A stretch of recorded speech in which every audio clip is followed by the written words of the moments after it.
नमस्कार, मैं हूं आपके साथ अंकिता शर्मा और आप देख रहे हैं न्यूज़ 11 भारत डिजिटल।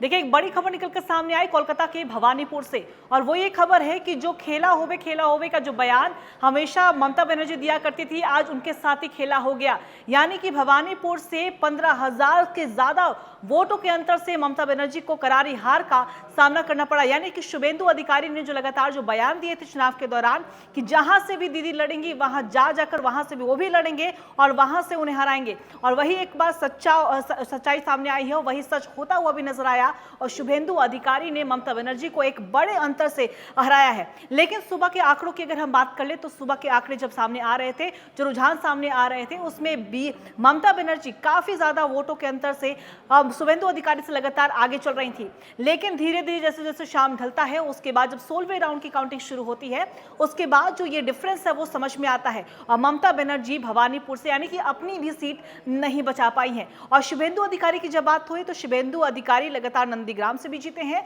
भवानीपुर से भी जीते हैं। कहीं ना कहीं एक बड़ी जीत इसलिए भी बीजेपी की मानी जा रही है, खासतौर पर शुभेंदु अधिकारी की, क्योंकि साख की लड़ाई थी और इतनी ज्यादा प्रचंड जीत की बातें लगातार जो सामने आ रही है, ये किसी ने सोचा नहीं था, अनएक्सपेक्टेड था।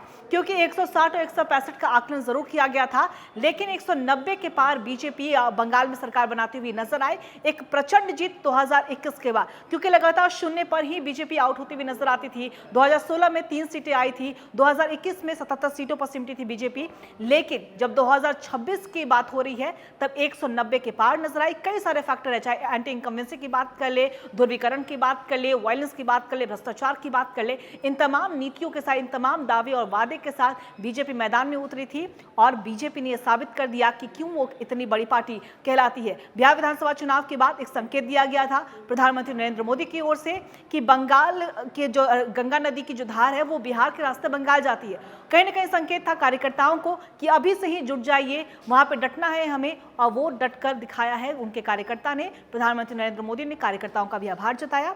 लेकिन जो बड़ी अपडेट यही है कि भवानीपुर से ममता बनर्जी की करारी हार, और उनकी आपने बयान भी देखा होगा कि कुछ देर पहले ही शाम के समय में ही ममता बनर्जी भवानीपुर पहुंची थी और वहां पर उन्होंने मारपीट तक का आरोप लगा दिया, चुनाव आयोग पर आरोप लगाया, यह भी कह दिया कि मुझे जानबूझकर हराया जा रहा है। अब चलिए, जानबूझकर हराया जा रहा है या फिर क्या हुआ है, लेकिन फिर भी जो रिजल्ट सामने है, ममता बनर्जी भवानीपुर सीट से चुनाव हार गई हैं।